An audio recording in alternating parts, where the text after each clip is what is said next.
Let's dig this hole.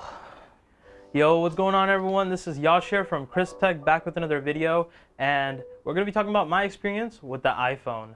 So getting into it, I'm gonna get the shorter list out of the way, which is the good things. And before you dislike the video, let me just explain something. Having the ability to walk into a store, the Apple store specifically, and just getting something, giving that to them, they resolve it for you in a matter of a couple of hours, is amazing. That's the best thing about having an iPhone or any Apple product, period. My MacBook, my 13-inch 2015 MacBook that I have, I've had so many problems with it. The screen always glitches out and all this stuff. I always take it in. They keep it for like a day or two. They'll replace the screen, whatever they have to do, give it back to me in a couple days. No hassle, nothing else, no questions asked. It's amazing. Another thing that I liked about it was the battery life. Battery life, everyone knows, iPhone battery life is amazing. The last thing is the amount of apps. There's so many apps on the App Store compared to the Android. Like, there's so many more options you have on the iPhone. Google Play Store is kind of getting there, but they're not there yet. So I had this phone, I made myself a challenge. I didn't really make a video on it or anything, but I made a challenge that was, you have to use an iPhone and can't touch an Android for 6 months. So I got this phone in July of 2016, and I used it all the way up until end of December of 2016.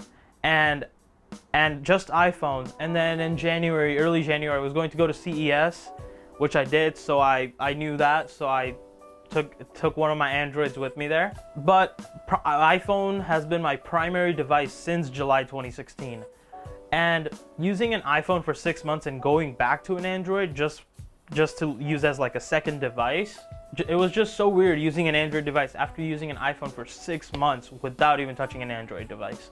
But some things that I didn't like was it was slippery as hell. The metal is so slippery, and that's every phone nowadays. And I personally, I kind of hate that, but at the same time, I have a couple phones here, iPhones, and I have slick wraps on both of them.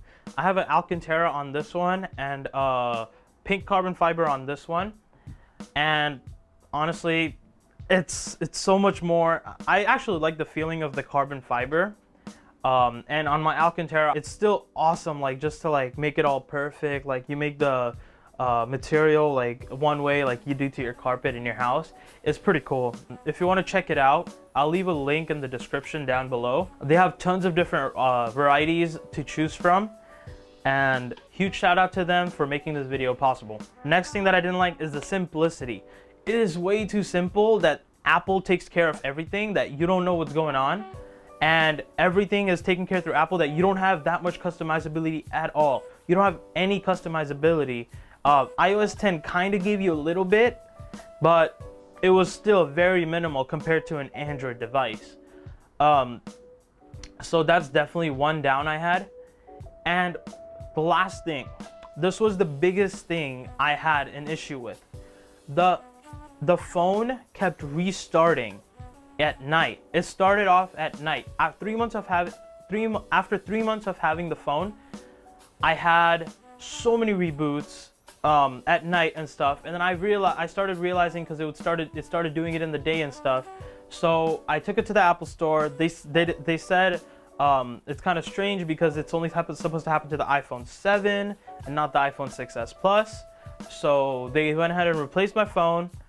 They thought it was the hardware because of that issue, and I got another one.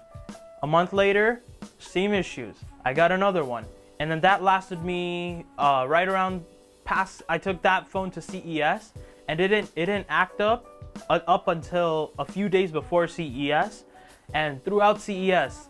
And when we were at CES, I was the one who was ordering the Ubers, using the navigation on my phone and everything like that, and it kept restarting. Every time I would, like, halfway through our trip or something, we're on the freeway, the exit's about to come up or something, it would just restart out of nowhere. So, like, we would have to grab someone else's phone, load it up again and stuff, and it was really just such a painful process. Because, you know, we could get lost or something, because we even after CES, we went to roam around the area. If you want to check that out, You can check out my Instagram. The links will be in the description, so you could check those out. Check that out.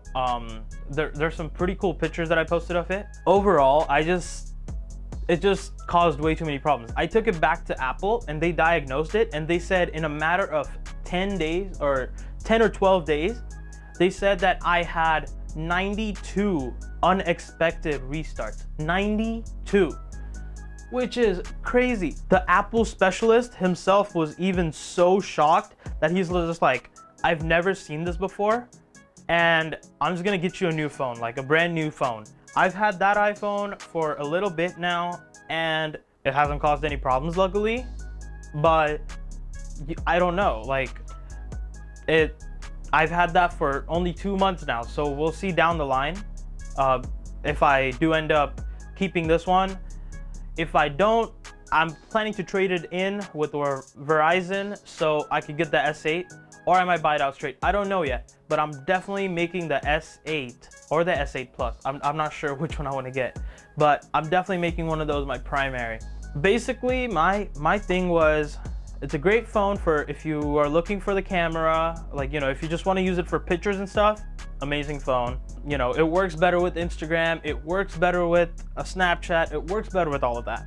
Android is kind of crappy at that kind of stuff, but I mean, for me, I have a DSLR. I have a small, compact DSLR that I can take everywhere, carry everywhere with me.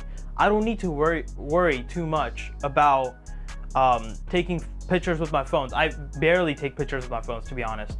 I Snapchatted with it. It was an amazing experience. So I'm definitely getting an iPhone if I could find one that's cheap to use as a secondary with my second number. But as of right now, I am not gonna put an iPhone as my primary. The overall experience was pretty smooth, but I just can't deal with an iPhone. It's just personal preference. I've always grown up, started off with a Samsung Burst 2 or something like that. And then from there, I went to a Motorola Atrix, a Samsung Galaxy S3, which was a tremendously good phone. And then the S4 was a complete fail, and I didn't get anything after the Galaxy S4 because the S4 had so many problems. I still have it, and it still causes the same problems. There's some, like, their stuff isn't set right, that the battery had some glitches, and I got so many replacements, but I never was able to fix that to this day. So I kind of fell off of that. And then when the S7 came out, I was blown away by it. I really wanted to get one, but I couldn't upgrade. And when it was time to upgrade, my whole family got an iPhone, so I was like kind of obligated to get an iPhone. So I ended up getting an iPhone because of iMessage and FaceTime and stuff like that. But honestly, I'm done with this. At the end of the day, guys, it's just personal preference for me. I'm still gonna keep an iPhone as a second phone for Snapchat specifically, for you guys, so I can be more active on there, the Snapchat and Instagram and all that. But I mean, other than that, I don't plan on using an iPhone for my primary stuff. I'm definitely gonna be using the S8, or if I don't like the S8, which I doubt because from what I've seen, it's a tremendously amazing phone. And my camera just overheated. But anyways, guys, so before my camera overheats again, I'm gonna head out. But if you did like this video, be sure to hit the thumbs up button. Let me know what you think in the comments below, if you like the iPhone or not. And definitely check out the links in the description for my social media. Stay up to date on what videos are coming. But that's about it. This has been Yash from Crisp.Tech, and I'll see you guys next time. Peace.